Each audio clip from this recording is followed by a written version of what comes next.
Bienvenidos amigos a otra entrega más del Antem Podcast, o el podcast que ha llegado en este nuevo milenio para realzar y reconocer a aquellas personas que en un tiempo un poquito lejano, diríamos, para conservarlo en el sentido de que no se nos vea tan viejos y podamos decir a esos que tal vez nadie se le ha acercado y le ha dicho, oye, ustedes hicieron un gran trabajo en aquel entonces. Hoy queremos decirle a este nuevo personaje que tenemos acá, muchísimas gracias por lo que hiciste y por el grupo de personas que estoy muy seguro que ayudaste en los tiempos que necesitaban de tu ayuda. Bienvenidos, radios escuchas, hoy con otra historia que contar por parte de uno de los protagonistas. Es una pareja icónica. Ahora mismo estoy creyendo que voy a hacer una entrevista a Bruce Wayne y Ricardo Tapia, porque eran Batman y Robin. Y les dejo con mi pasado intenta alcanzarme y debo continuar huyendo de él.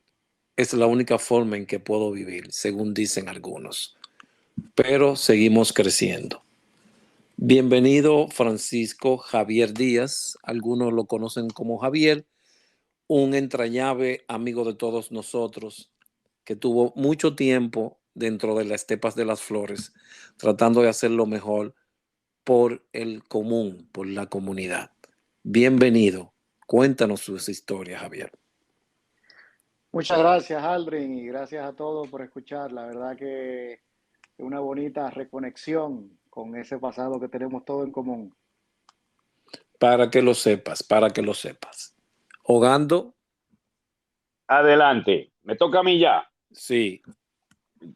Perdón, acabo de entrar. ¿Qué es la frase? Usted puede presentar ya, no se preocupe. Ok. Buenas tardes, radios escuchas de Antem Radio. Estamos aquí en cabina una vez más para hacer otra entrega con uno de los socorristas de la época, digamos, moderna.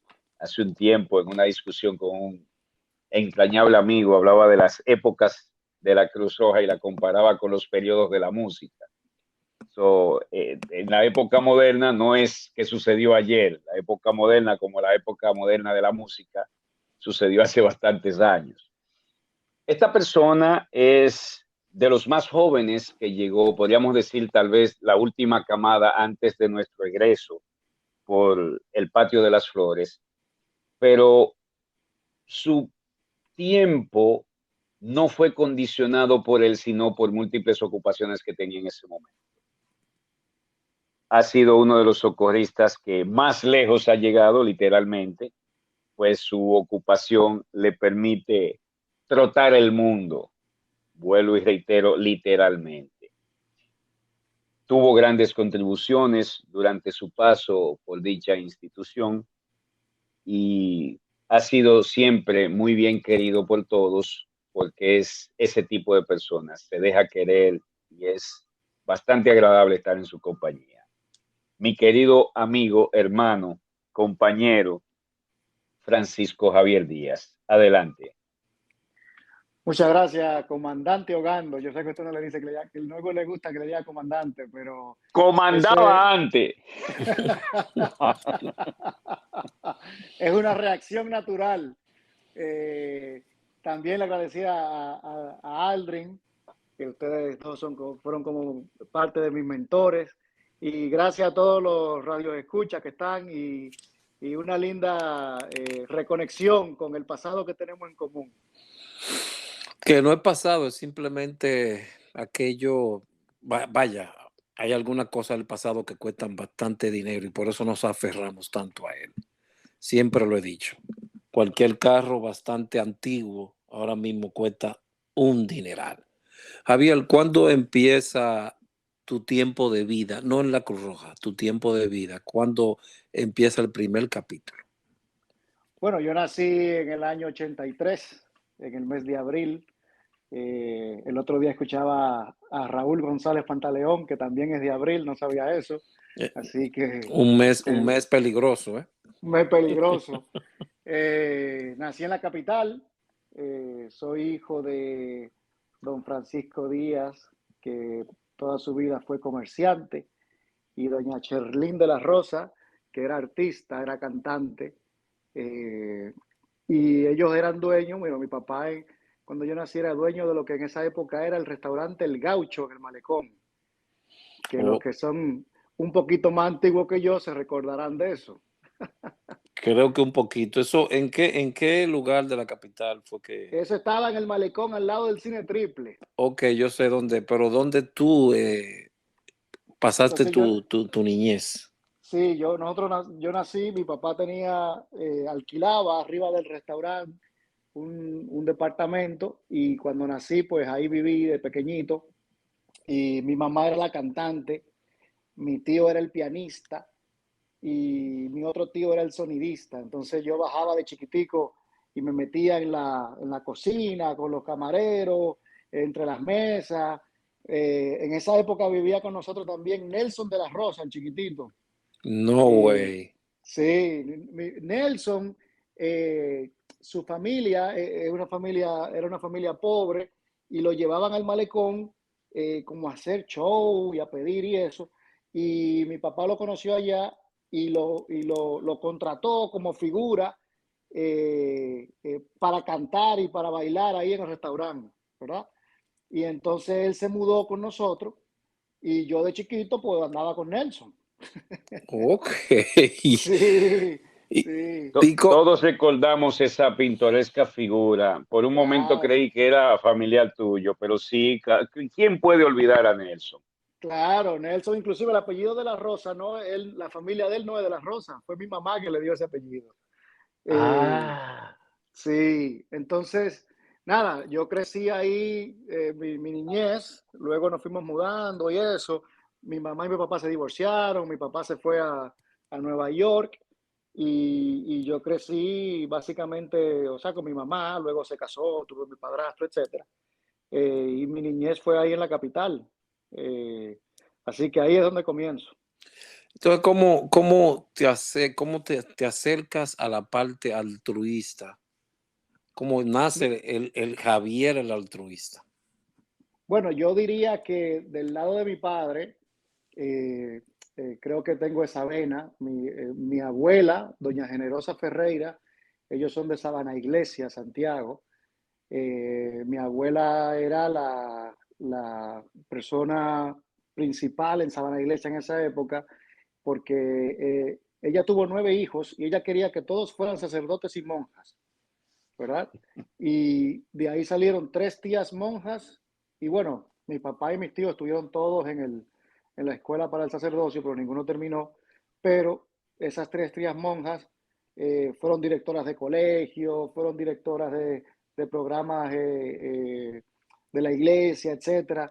Y mi abuela, pues, era la que ayudaba ya a todo el mundo en el pueblito y estaba siempre pidiendo cosas para el pueblo, con el gobierno, y logró que construyeran allí el primer hospital, la primera escuela, etcétera. Y es muy conocida, inclusive si usted va hoy en día a Sabana Iglesia, la escuela tiene el nombre de ella, Generosa Ferreira.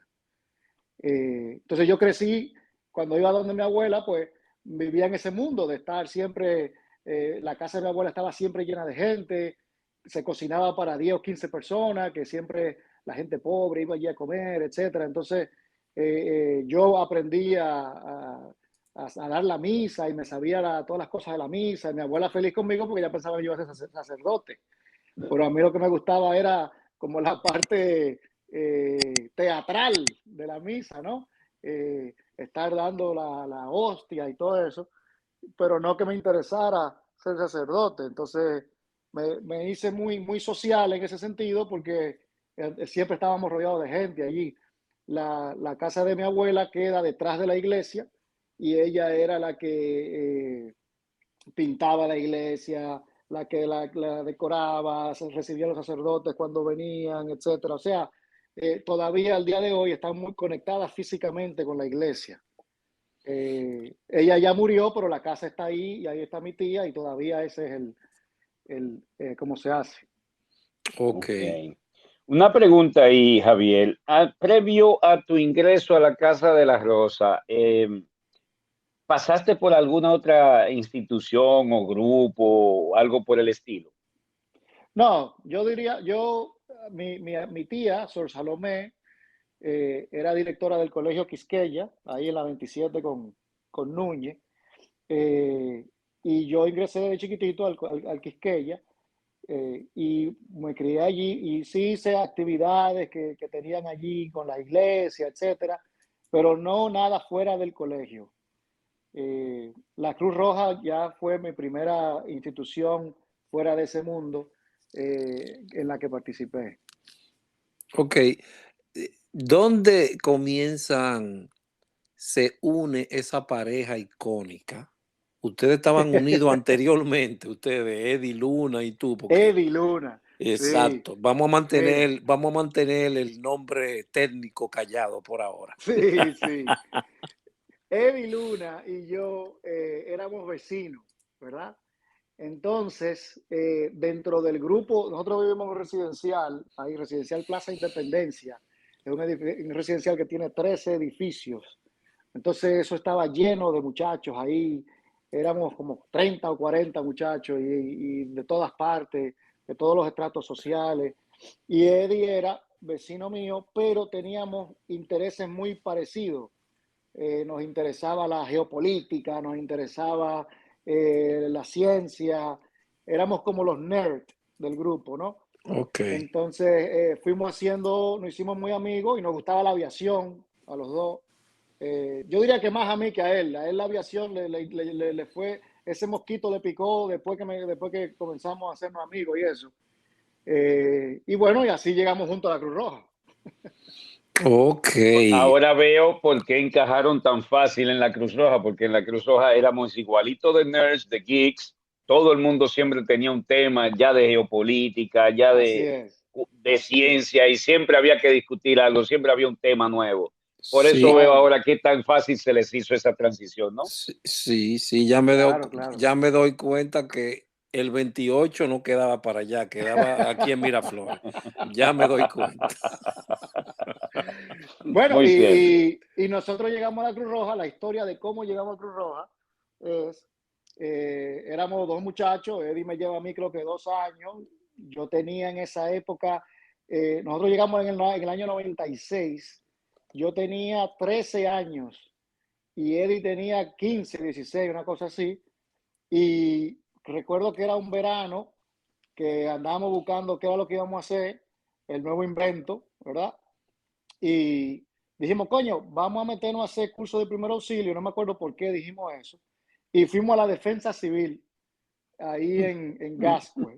Y recuerdo que llegamos, vimos aquella casita, edificio pequeño, nos miramos como que, coño, esto está como medio pequeño aquí, vamos a ver qué hay.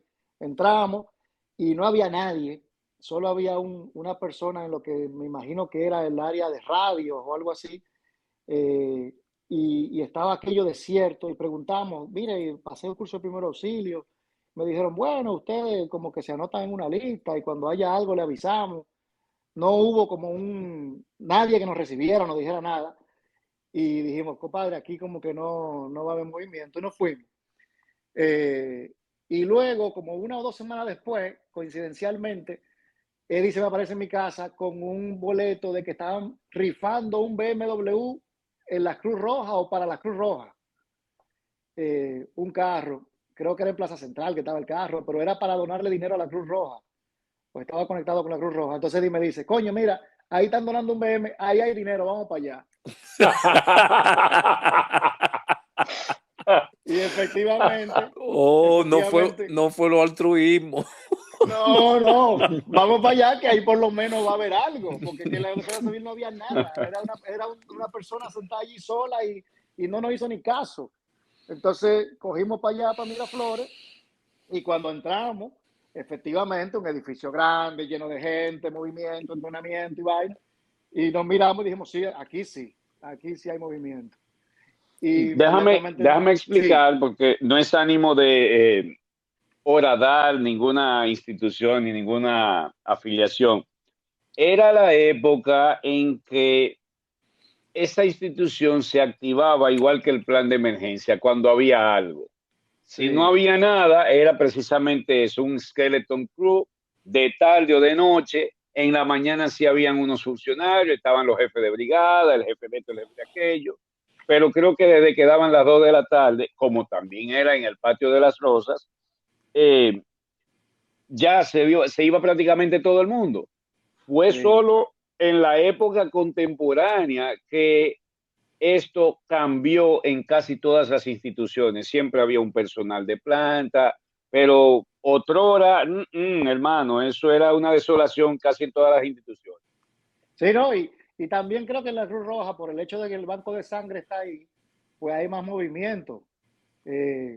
Entonces, llegamos y nos inscribimos para el curso de PAB, que creo que era sábado, y dijimos, bueno, perfecto, pues eso es lo que queríamos, nos pudimos inscribir, porque eso es lo que necesitábamos.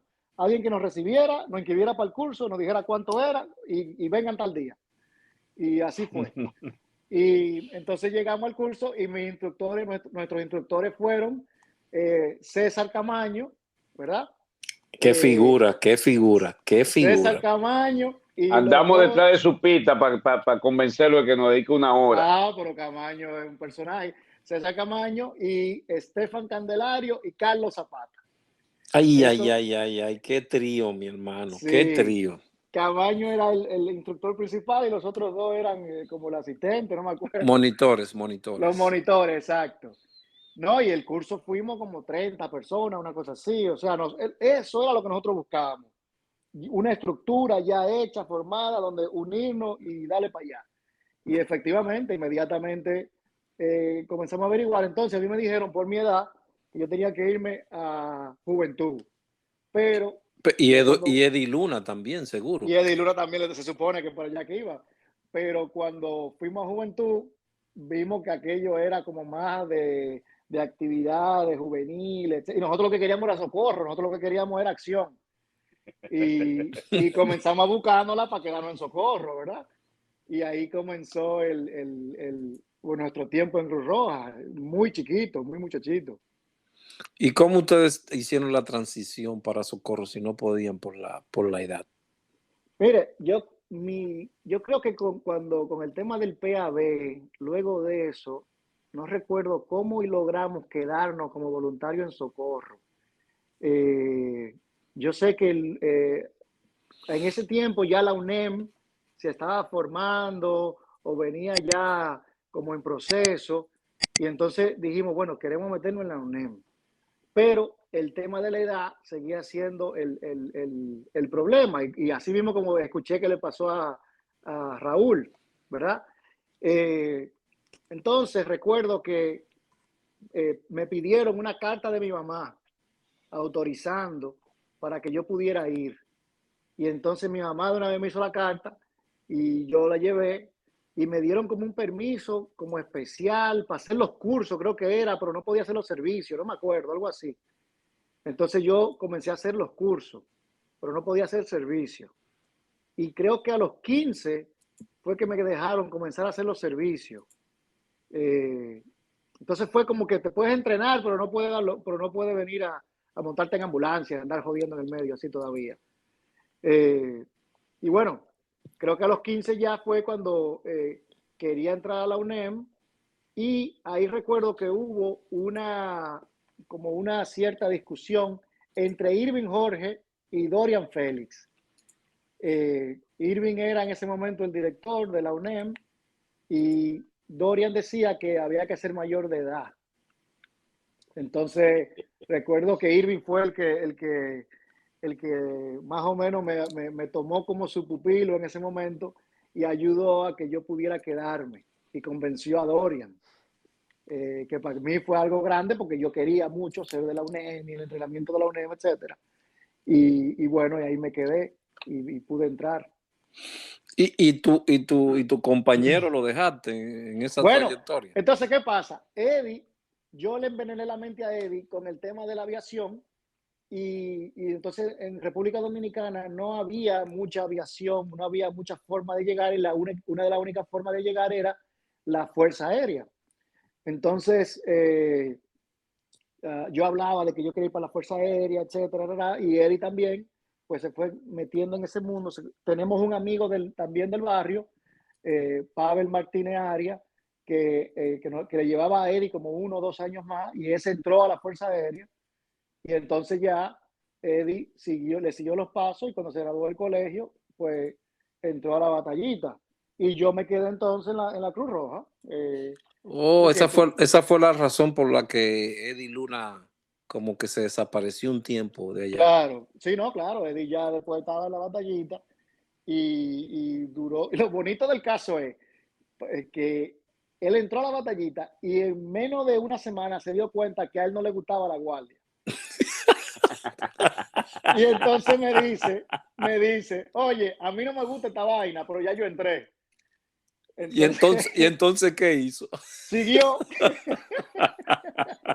Sí, y no solo eso, Eddie llegó a ser dentro de poco tiempo, por su entrenamiento socorrial tal vez, y sus propios dotes físicos y mentales, jefe de grupo, el brigadier del pelotón en el que él servía o se entrenaba. Pero No, luego me lo Es que, encuentro en la Federación Dominicana de Ajedrez y ya no está en el número 1. Digo, Eddie, ¿qué pasó? ¿Te dejaste dar para abajo? No, comandante. Hay que ser el brigadier, esa vaina es un lío. Todos los faos se le pegan a uno y vaina. Pero eso hay que dejarlo ya para cuando tengamos a Eddie Luna al claro, frente. claro, claro, claro, claro. Pero sí, él destacó, pero luego soltó la responsabilidad y dice, coño, comandante, que se cogen demasiado fao. Digo, Claro, oh, entiendo. entonces lo bonito del caso es que cuando me llegó a mí el turno de yo entrar a la academia, entonces porque de mi barrio entraron muchos, entró Martínez Arias, entró Eddie Luna, entonces conmigo venían 3 más. Daniel Yapor Genao, que todavía está allá en la Fuerza Aérea, y Robinson Félix, que está en la Marina. Robinson y Daniel éramos promoción, y entonces íbamos para la academia, y yo tomé los exámenes, etcétera, que yo fui que al final había como traído el veneno de esa idea al grupo, ¿verdad? Y no entré. Y coño, nunca supe por qué no entré, porque yo pasé mi examen físico, entendí que me fue bien en el teórico, y años después me dice Diluna que fue el que sacó de la vaina del archivo de que para que yo no entrara, porque él dice que yo lo que me iba a ir a dañar ahí porque a él no le gustó tampoco la vaina. Tú estás relajando. ¡Wow! Pregúnteselo a él, así mismo. Bueno, Porque cuando yo tomé los exámenes, o sea, recuerdo que estábamos en formación ahí, todos vestidos de civil, pero era una física, ¿verdad? Y él iba y mire usted, venga, y él mismo me ponía a mí a hacer las partes del examen que me tocaban. Y yo estoy creyendo que me está ayudando. Pero al final resultó que no, que él lo que hizo fue que él decidió que yo no debía ir para allá. entonces, Sí, ¿cuál es la tiempo después, y vuelvo y digo, no debemos estar hablando del que no está aquí, bien y mal. Tiempo Claro. después me lo topé y me dijo, comandante, eso es un disparate, esa vaina, el guante. Sí, Muy sí, sí, sí. apesadumbrado. O sea, yo entiendo que en realidad él estaba, como decimos aquí, looking out for you, porque él quedó bastante decepcionado. Y Sí, no, vamos a dejarlo ahí. inclusive, a mí me acuerda mucho la película de Forrest Gump, porque Forrest Gump, cuando hace algo, pues lo termina, ¿verdad? Aunque no le Uh guste. -huh, uh Entonces, -huh. es lo mismo, fue exactamente así. Y nosotros íbamos a visitarlo los fines de semana, etcétera. La novia de él, Aliusha, era mi mejor amiga, fui yo que lo presenté.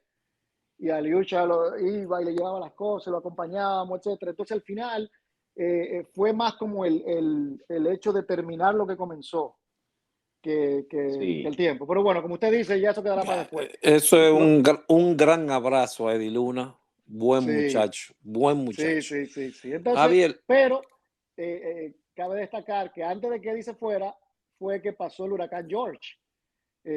Nosotros entramos en el 96 y el George fue en el 98, ¿verdad? Sí. ok. Y nosotros pasamos el George allá en Cruz Roja.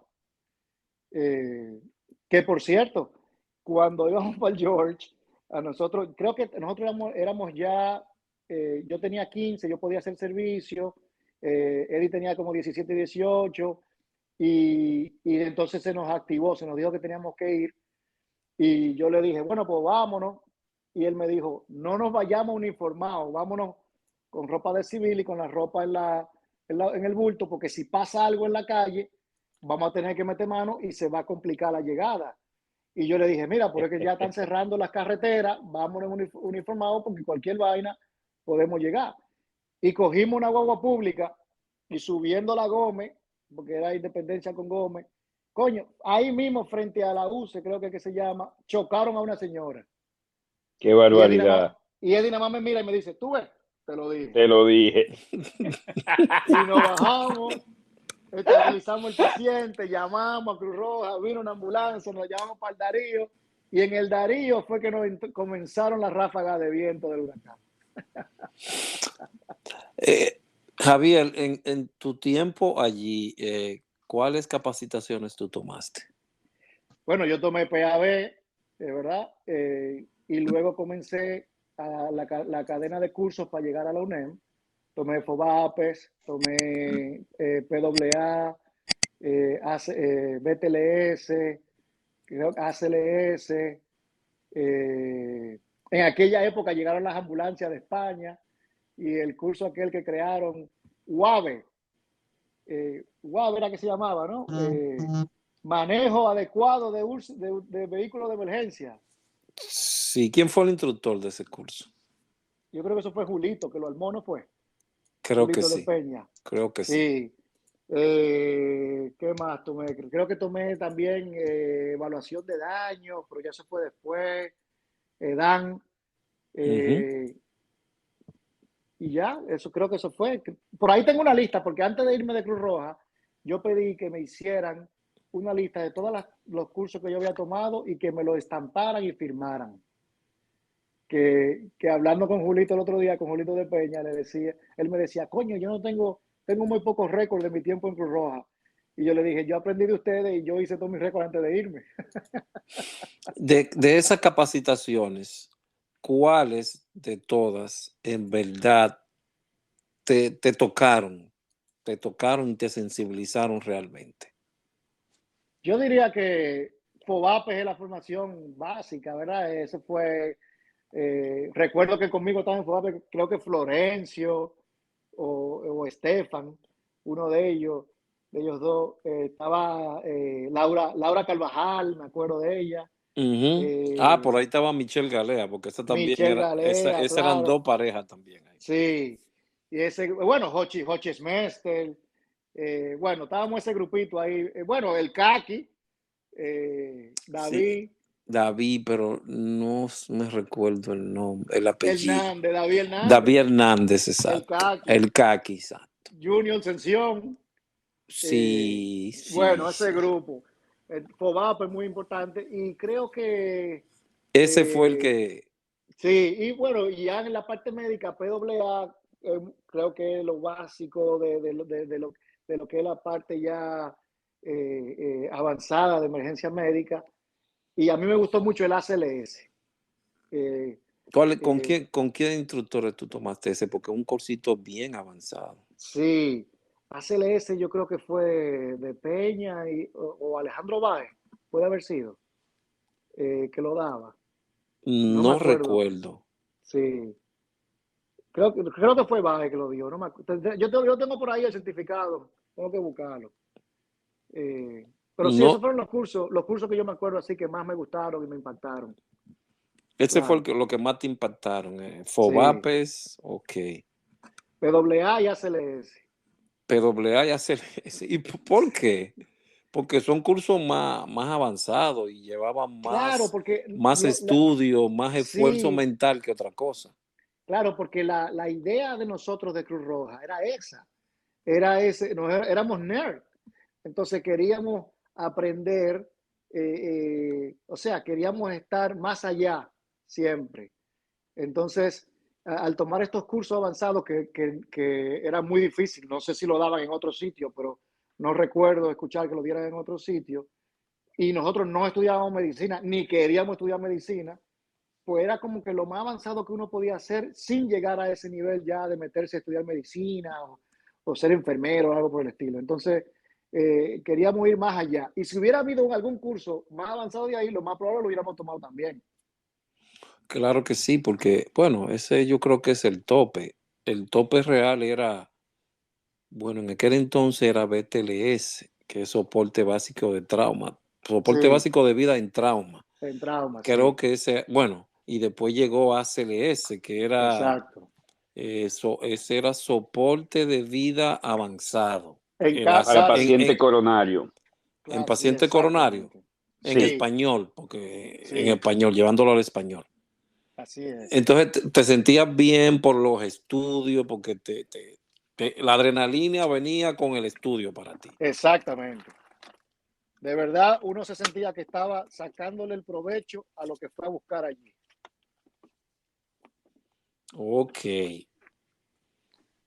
Y dentro de los instructores que te impartieron docencia, que tuvieron contigo, ¿cuáles de ellos tú te sentiste más cómodo con ellos o fue parte de tu influencia para el día de hoy? Bueno, yo diría que de los mentores principales, Félix García Ogando, por supuesto. Ese malo, Eh, ese es malo. Ogando tuvo un impacto muy profundo en nosotros porque además de la parte teórica, pues la parte de liderazgo, que como queríamos ser militares y perseguir la aviación, pues eso era muy importante. Y todavía al día de hoy, yo fui con mi hermano una vez en Nueva York, nos juntamos con Ogando en casa de Milín, no sé si se acuerdan. Y yo andaba Claro. con mi hermano y cuando terminamos y nos fuimos, mi hermano me dice, mira, ahora que yo entiendo de dónde que tú vienes. Pero, ¿por qué él dijo eso? ¿Por qué él dijo eso? Oh, porque como que hablábamos igual, de las mismas cosas, como que la forma de ser, o sea, porque cuando yo vine de 13 años de edad a la Cruz Roja, mi papá y mi mamá se habían divorciado y las figuras paternas para mí fueron la gente de Cruz Roja, fueron Ogando, Julito, Irving Jorge, esos eran los ejemplos A eh, seguir.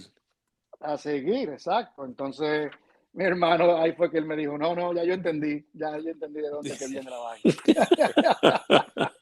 Bueno, mira, en ese tenor, no sé si haya sido bueno o malo, pero en ese tenor, una vez, alguien se va a acordar de este nombre, eh, Pereyó, el lobito, no me acuerdo, también era Sí, Javier, Javier Pérez Pereyó, algo así, yo creo que es. Javier algo, Javier, no era Francisco, Javier, vamos a decir Javier Pereyó, el lobito. El sí, lobito, su madre estuvo a punto de botarlo de la casa y entonces ajá. entró a la Cruz Roja y un día fue buscando a un tal Ogando. ¿Quién es el señor Ogando? Y se entrevista conmigo. Digo, yo soy Félix Ogando, ¿cómo está? Yo soy la madre. Ustedes le dicen el lobito, digo yo, Javier Pérez, yo, ese mismo. Yo le dije a él que el día que usted lo bote de aquí, que por la casa ni se aparece. Tenemos que ubicar, nota mental, tenemos que ubicar a Pereyó para hacerle una entrevista, pues él también tiene un par de chelcha que contar. Pero Claro, sí, claro. tratamos Javier, en esa época, no sé, yo como que tenía una habilidad natural para ver que alguien estaba en algún tipo de aprietos, problema o disconforme tal vez con su situación que le estuviera tocando y traté de acercarme y sin escudriñar, sin hurgar mucho en su vida personal, pues tratar de ver qué le estaba pasando, porque todos ustedes eran voluntarios, de una u otra forma estaban bajo nuestra tutela, no solo la mía, la de todos los que éramos supuestamente líderes o estábamos encargados de algo, y buscábamos primero que todo el bienestar, porque mientras mejor ustedes estuvieran, tanto anímica, física y mentalmente, pues mejor servicio darían en pro de sus comunidades. Claro. Y fue algo que siempre fue nuestro norte. Nosotros siempre buscábamos el bienestar del personal sobre todas las cosas. Peleamos con todo el mundo por ello y tratamos de tenerlos a ustedes siempre primero, porque sin voluntario, la Casa de las Flores no era nada, era un edificio vacío. Claro, claro. Llanamente. Allí entonces, Javier, con esas personas, ¿cuál fue el director que estaba en esa época como director de la UNEM? Porque quiero ir sacar esa parte porque Hochi ayer no me supo decir bien quién fue el primero, a ver si tú tienes, tu memoria no te Bueno, falla. director de la UNEM, el primero me parece que fue Julito de Peña. Eh, Inclusive aquí mientras estaba hablando con ustedes busqué mis archivos y tengo varios de los diplomas de Cruz Roja y quien firma, Como eh, director. sí, dice, certificamos que Francisco Javier Díaz ha completado todos los requisitos que le acredita como miembro de la unidad de emergencia médica, Julio Manuel de Peña. Y eso fue en el 6 de marzo del 99. Luego tengo, bueno, sí, su director Emilio Pérez. Emilio Sí, Iván Pérez, sí, señor. mi hermano negro, mi hermano negro. Sí, tremenda Eh, persona. Ese otro que tenemos que ubicar, apúntamelo ahí abajo entonces, también. claro, yo tengo su contacto, Emilín y yo somos amigos. Sí, Emilín, mire, la línea va Julito de Peña, Irving Jorge, después de Irving Jorge creo que vino Jochi Gutiérrez, Jochi Gutiérrez, Jochi Gutiérrez, sí, claro. no Eh, recuerdo. Jochi era uno que tenía lente, Oh, ya, sí, el ya recuerdo. Hochi, sí. ¿Quién más fue director de la? No sé si Laurita Sosa, no, Laurita Sosa estaba en la escuela de socorrismo. Eh, Porque lo que pasó fue que yo recuerdo que Julito pasó a la escuela de socorrismo y entonces Irving quedó con la UNEM y luego vino Hochi, creo, y luego incluso tuve yo como director y creo que yo le pasé a Hochi Smester. Ok. Por ahí fue, sí. ¿Asististe a algún fenómeno Sí, nosotros, de bueno, desastre o algo? como le contaba antes, pues hicimos, estuvimos en George, yo estuve en Cruz Roja 2 semanas, porque yo en George ya estaba en la UNEM y, o no, yo estaba entrenándome para la UNEM, exacto. Y estuvimos ahí en la parte de emergencia médica como por los primeros 3 días y luego se me asignó como asistente de Hogando en EDAN. ¿Usted Ay, se acuerda? ay, ¿Usted se mi acuerda? madre, ay, mi madre. Que estábamos en el segundo piso, comandante, ¿usted se acuerda de eso? ¿Tendrá que tiene un fallo técnico? Ya, pues me acuerdo que estábamos en el segundo piso, que en esa época era el presidente de Cruz Roja, no recuerdo, creo que Sarmiento. Y Iván Sarmiento Sanjay, sí, sí, sí, sí. Sí, y entonces nosotros le preparábamos los informes diarios de evaluación de daño, de análisis de necesidades, y yo era el asistente de Hogando. Ahí fue que tú Eh, aprendiste esa parte, ya tú Exactamente, habías hecho sí. el curso, ya habías hecho el curso Yo creo que anterior. lo había hecho, creo que lo había hecho, o lo hice, no recuerdo, pero yo ahí fue que lo puse en práctica, ¿verdad? Y estuve ahí 2 semanas, estuve 2 semanas sin ir a mi casa. Dos Y Eddie Luna, semanas. sí, y Eddie Luna pasó a ser el subencargado del almacén, de las ayudas que llegaban del exterior. Sí, Eh, yo creo que recuerdo esa época. Yo creo que el almacén fue que lo pusieron por donde estaba ambulancias por ahí, ¿verdad? Exactamente, exactamente. Sí, yo creo que Entonces, había Eddie ahí, el sí. primer director del almacén fue Irving, ¿verdad? Y Sí, Eddie era el asistente, y luego fue el coronel Soto Jiménez, sí, sí. y Eddie pasó a ser asistente del coronel. Hogando, ¿recuerdas esa fecha cuando Javier era tu asistente en evaluación de daños? En el Sí, huracán. fue precisamente a raíz de Georges, ya había pasado un cierto tiempo, estoy casi seguro que ya había entrado el nuevo año, como él dice, es cierto, es 1999 el año, Uh -huh. y los acontecimientos como él lo narra a sí mismo fue que sucedieron, obviamente.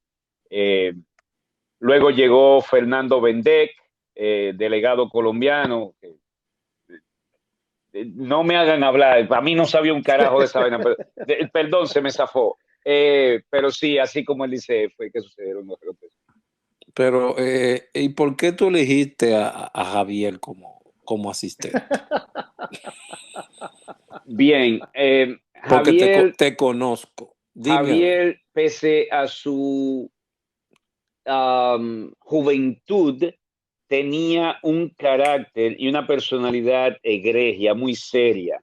Y con el presidente, que porque era, como él acaba de decir, era en la oficina del presidente que estábamos trabajando los informes. Entonces, no podía tener ahí a una persona que fuera muy chabacana, que relajara muchísimo, porque Sarmiento no lo iba a tolerar. Sarmiento era chévere con nosotros porque nos conocía de antaño, pero gente nueva con mucha sonrisa, él no lo iba a tolerar. Ok. Pero bueno, que Sarmiento sí, sí. Él tiene una falla técnica ahora, Javier, por le estoy diciendo que Que salga y entre. exactamente, porque parece que hay una, no sé, New York tiene algo malo, será, digo yo, no sé, porque está pasando No, para ustedes. no fue Javier la única persona con quien trabajé. También el hermano de Saori Yamashita, Yu, me asistió manejando los porcientos. No se me daban mucho los porcientos y yo le pedí a Raúl un matemático. Y él dijo, no, pero el hermano de Saori, un verdugo en Saori, digo, pues mándame ese muchacho. Y se acerca yo al despacho y en un santiamén me saca todos los porcientos para el informe final a Sarmiento. Pero una cosa increíble, el muchacho era un genio matemático. Y fue otra de las personas que también nos asistieron ahí en el área de manejo de informes o EDAN. Sí, So, sí, y yo recuerdo que dormíamos en lo que era en ese momento como el centro de operaciones de la Cruz Roja en el segundo piso. Sí, sí, era, no, no era en el primer piso, era. No, porque yo creo que eso estaba arriba de la escuela de socorrismo. Bueno, algo así que yo recuerdo. Hubo un salón que se acondicionó como el centro de operaciones durante el huracán George. Creo que durante ese tiempo era donde estaba el salón de clases, el pequeño. Creo que ese fue que se tomó para hacer habitaciones ahí, sí, no menos recuerdo. No, pero no eran habitaciones, sino el centro como el centro neurálgico, desde donde se dirigían todas las operaciones. Como si fuera una sala de crisis, como le dicen ahora. Exacto, exacto. Ahí sí no recuerdo, fue que pusieron la sala de crisis para esa época. Bueno, Gando tiene otra vez problemas, va a tener que salir y Ya. entrar. Pero Pues, no, no me escuchan. ahora sí, sí. sí. Yo salí, entré, ok. Bueno, a Sergio le fascinaba hacer del salón de clases el centro de manejo de crisis y entonces cualquier reunión o curso o capacitación de último momento se hacía en el salón de actos. Como bien dijo Javier, la sala de operaciones se convertía en el dormitorio principal porque era donde más gente cabía. El dormitorio era muy pequeño. Sí, Ok. entonces, inclusive yo recuerdo que una noche que estábamos ahí durmiendo, llamaron de CNN Estados Unidos y pidieron hablar con la persona que era como la relacionadora pública, que recuerdo que era la prima de los Smester, eh, Claudia Aquino. Claudia Smester. Claudia Claudia Y Aquino Aquino, Smester. Smester Claudia Sally. Aquino Smester, exactamente. Y ella habló, y entonces ella, cuando termina de hablar con ellos, es que nos informa que había pasado lo de la Mesopotamia. Y Ok. Chucha mama. que nosotros nos enteramos en el medio de la noche porque CNN llamó a preguntar ¿Qué a fue la lo Cruz que, Roja qué fue lo que que qué fue lo pasó que por ahí? pasó y nosotros no sabíamos nada.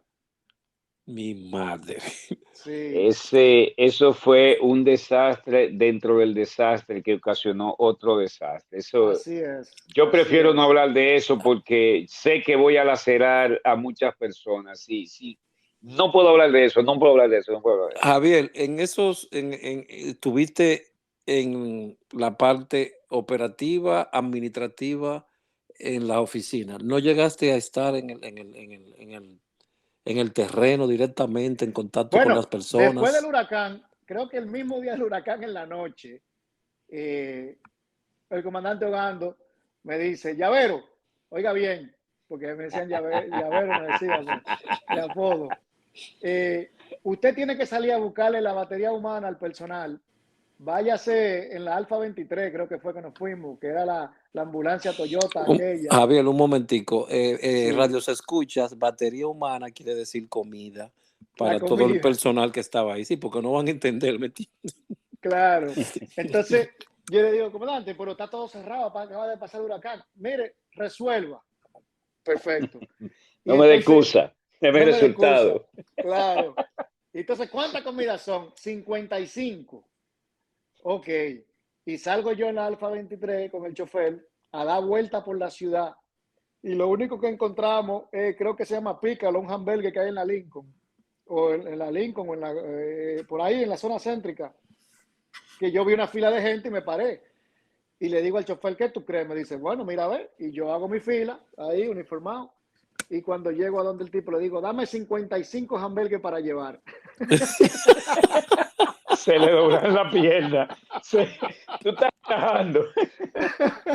¿Y qué te dijo ese señor a esa hora de la noche? Todo el mundo me miró como que yo me acabo de bajar de un platillo volador.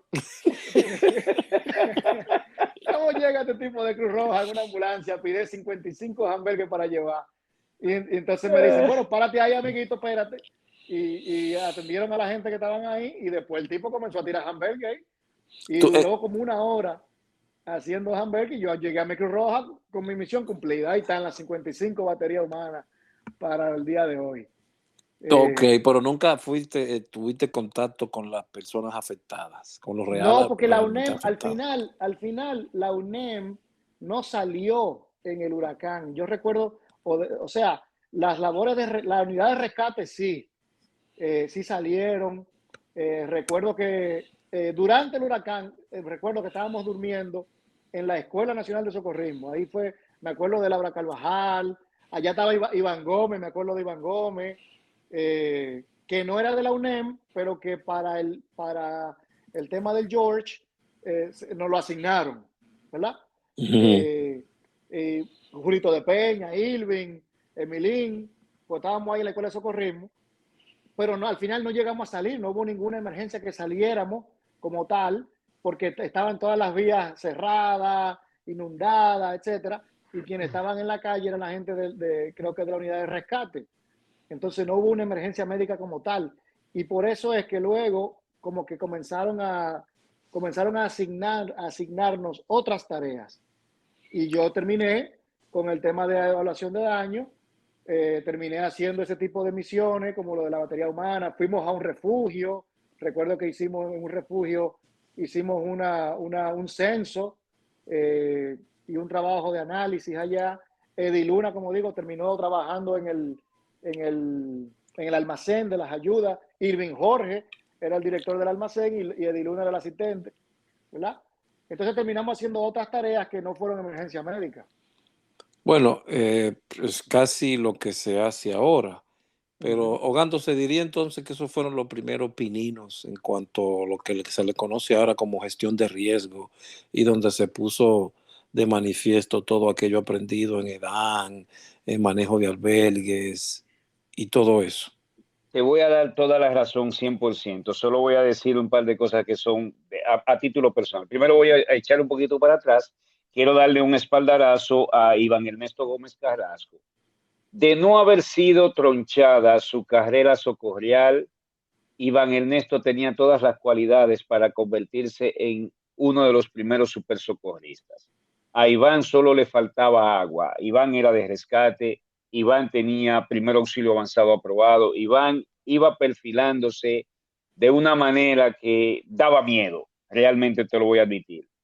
Lamentablemente tuvo que salir de la Cruz Roja en ese momento y luego agradezco bastante, no sé si fue Baez, no recuerdo quién, lo volvió a traer a la Cruz Roja y ahí él ayudó bastante. Pero con relación a esto, Aldrin, yo siempre estuve contrario al término gestión de riesgos, porque eso suena a aseguradora o reaseguradora, empresas de seguro. Nosotros siempre fuimos entrenados en administración para desastres o administración para casos de desastres, con todo el cúmulo de capacitación que esto lleva. evaluación de daños y análisis de necesidades, o EDAN, el mismo APD, que es Administración para Casos de Desastres, capacitación comunitaria para la prevención de desastres. Que dicho sea de paso, el desastre de Mesopotamia no fue mayor porque en uno de esos talleres comunitarios habían líderes de la Mesopotamia, y cuando ellos se dieron cuenta que el río iba a ser crecida, salieron huyendo. Y me cuentan los lugareños que los cuerpos encontrados en la zona no eran en su mayoría de ahí. Ok. Entonces, Javier, tú solamente estuviste en la capital, no te moviste de ahí, no fuiste a ningún pueblo ni nada. Durante el huracán, o sea, esa Después operación. de la operación posterior. No, solo estuve en la capital porque estuve en esa parte administrativa, como le decía, de Edán. No recuerdo haber ido a ninguno de los pueblos.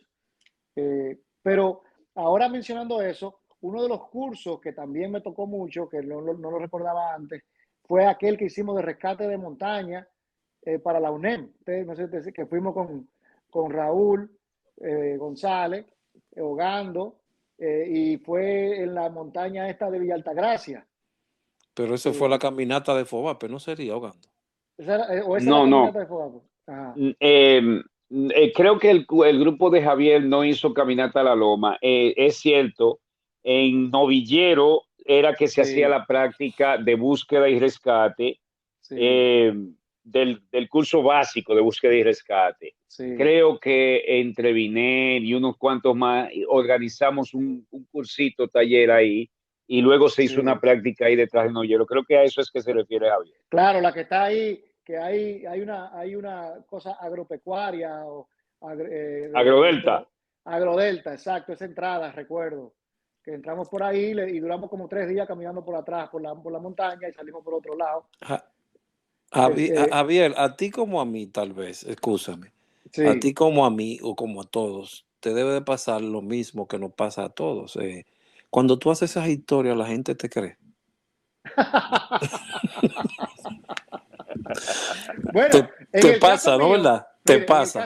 en el caso mío, yo he tenido como tantas etapas diferentes en la vida que cuando comienzo a hablar de las etapas, me dicen, pero eso es demasiado para el poco tiempo que tú llevas vivo. Entonces, que tú fuiste socorrista y después, entonces, como no entré a la academia, me metí a estudiar Derecho en la Pucamaima. Entonces, en la Pucamaima, yo llegué con toda esta experiencia de socorrismo, etcétera, y me hice un líder inmediatamente y fui su vicepresidente del Comité Estudiante de Derecho de la Pucamaima. Y de ahí me fui a Estados Unidos y comencé la carrera de cero de aviación. Entonces, hablando con la gente, coño, pero como socorrista, después abogado, después piloto, o sea, ¿cómo te ha dado tanto el tiempo? ¿Verdad? Y yo creo que eso viene de que en el socorrismo uno está como en constante movimiento y uno no puede, como que yo, y además como entré tan pequeño, pues me acostumbré a que esa era la vida normal, el Que no es, constante, que no es normal. que no es normal, el constante movimiento de la vaina, aquí, allá, y curso, y entrenamiento, y etcétera. Entonces me he pasado la vida en eso, y al día de hoy no puedo estar tranquilo, tengo que estar en algo siempre. Ok, Eh, tal vez sea eso lo que nos pasa a nosotros ahora, inventándonos esto con esta nueva tecnología y de qué podcast ahora. Wow, claro, ¿qué es claro, esto? Eso me pasó cuando lo vi, digo yo, y escucho muchos. Y dije, pero ¿y cómo se hará esto? claro. Pero vamos a hacerlo y vamos a hacerlo con los muchachos. Oh, pero mira por dónde vamos, ya como 12 capítulos, No, y además 12 otra episodios. cosa es que la formación y la exposición a cosas que ninguna de mi generación se había expuesto en ese momento. Nosotros hicimos, por ejemplo, la cumbre de presidentes, fue algo que a mí me impactó mucho. Fueron como 2 o 3 cumbres que hicimos, y éramos el equipo médico de Yo las cumbres. participé en una de ellas, la que se hacía, uno que se hizo, que era en el Hotel Jaragua, y del Sí, Jaragua sí. íbamos al club de la Presidente, ¿te acuerdas de esa? Yo participé en esa del Jaragua, no recuerdo la otra, cómo fue, pero yo recuerdo que dormíamos en el Jaragua, ¿verdad? Sí, sí, Y sí. se nos asignaban las caravanas. Ahí me tocó estar en la caravana del presidente de México, recuerdo, Ernesto Zedillo, la de Colombia, que era en ese momento, no recuerdo, y en la de Fidel, pero en la de Fidel yo estuve en la avanzada. ¿No pudiste No, verlo? no lo vi, pero estuve en la avanzada. Eh, Por eso eso, que, por eso que yo no te creo tampoco.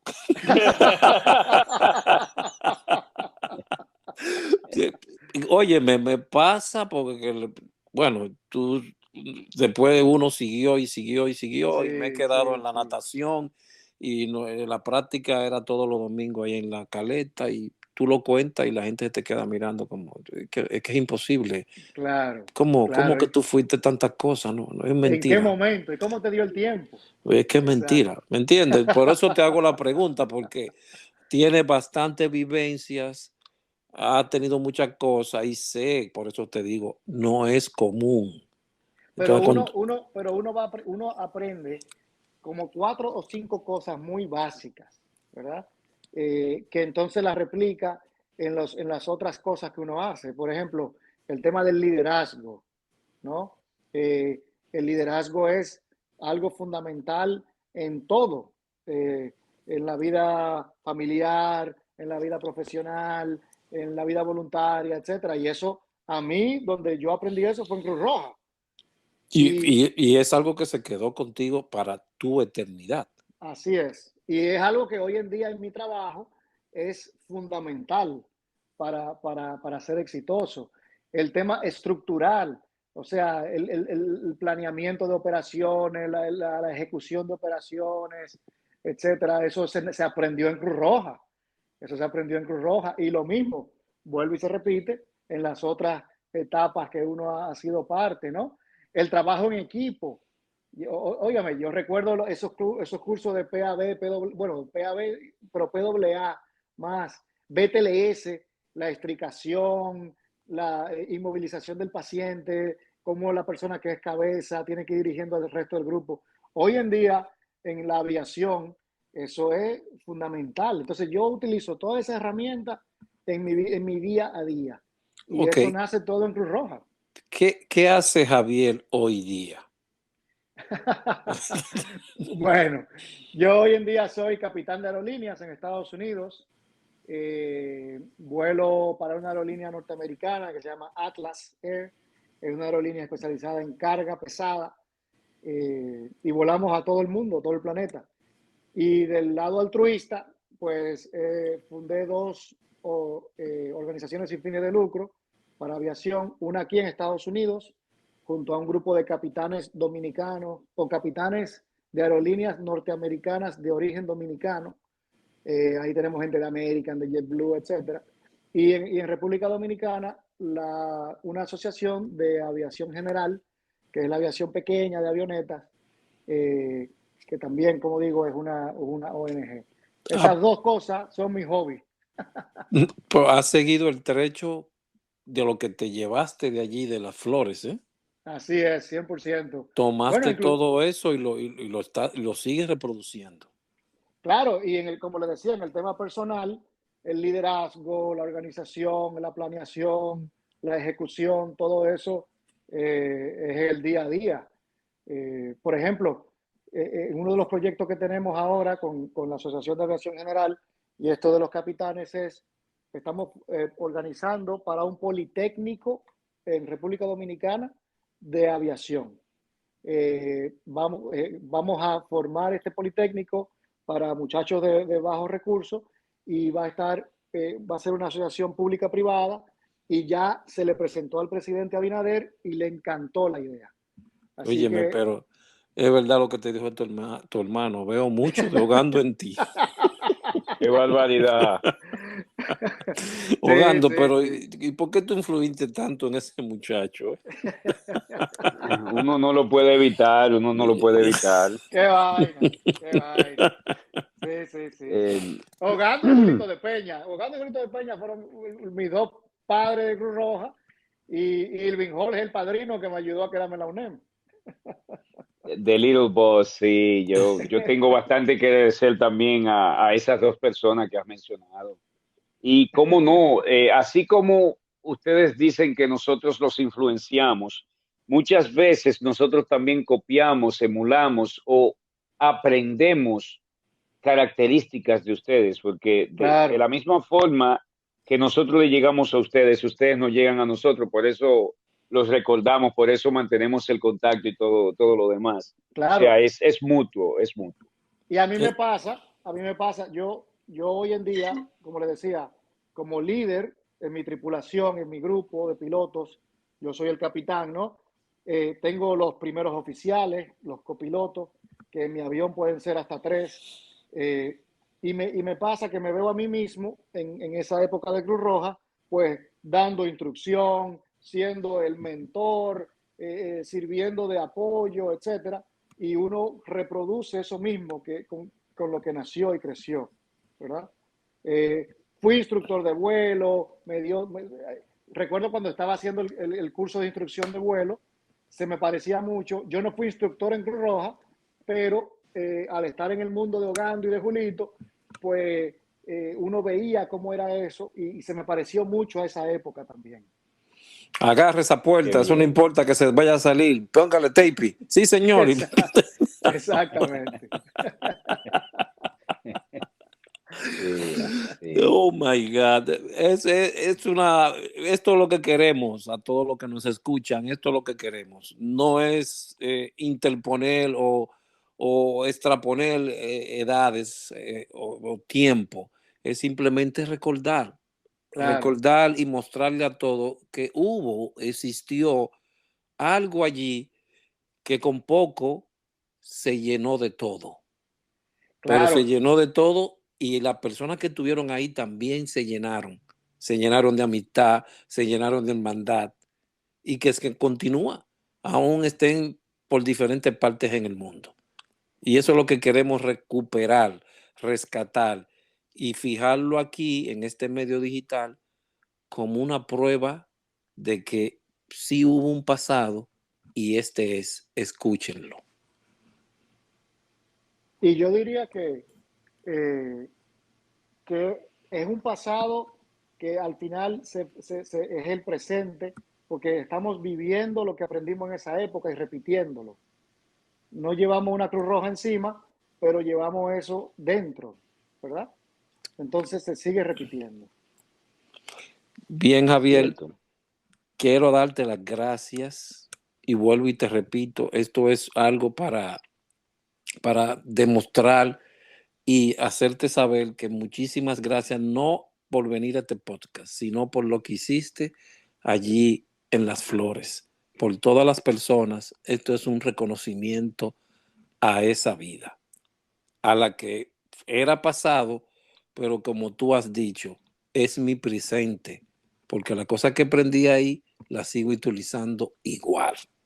Mil gracias por esa asistencia y hacerle llegar a todos los que nos escuchan memorias, porque son eso, pero hoy quedan eternizadas. Mil gracias, Javier, por tu tiempo. A ustedes y de verdad que muchas gracias por el trabajo que están haciendo. Vamos a apoyarlo en lo que podamos. Y antes de irme quería decir que una de las cosas más importantes que se me faltó decir fue que yo aprendí a decirle la verdad al poder con Cruz Roja. Y hoy en día es así. Eso nació en Cruz Roja. El yo poder sentarme con el presidente de la República y decirle, ¿sabe qué? Aquí hay problema, aquí hay problema. Eso es algo muy cruzrojista. Eso de ahogando, eso no es mío.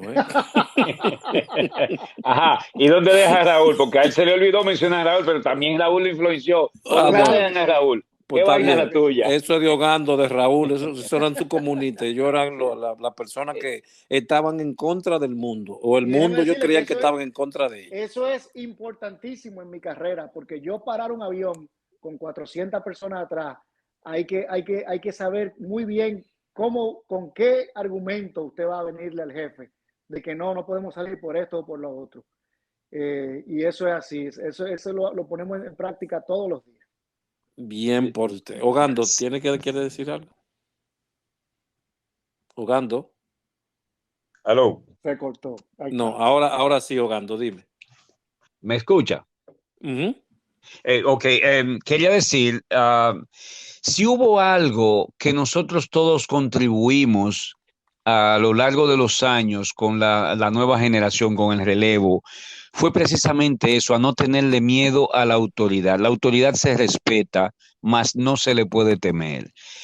Esa institución, esa gloriosa, benemérita institución que nos vio nacer como ente social, como ente altruista, requería de la verdad, aunque fuera cruda, aunque doliera.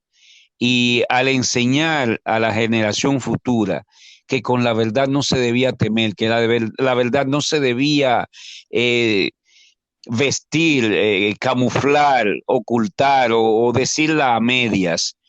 Esto para mí ha sido la mayor contribución que hemos hecho todos nosotros, los líderes, y aquellos líderes nuestros que también nos influenciaron como influenciamos nosotros hacia abajo. De verdad que escuchar esto de Javier me llena de regocijo, porque en realidad es, es una habilidad, vamos a llamarla así, muy necesaria hoy día. Sin ella no puede haber desarrollo, no puede haber avance. La verdad es la verdad, tiene que salir. Bien. Así es. Gracias, Radio Se Escucha, por tomar su tiempo para escucharnos y esperen otro episodio que vendrá pronto. Muchísimas gracias y pásenla bien. Gracias, Javier. Gracias a Javier. ustedes.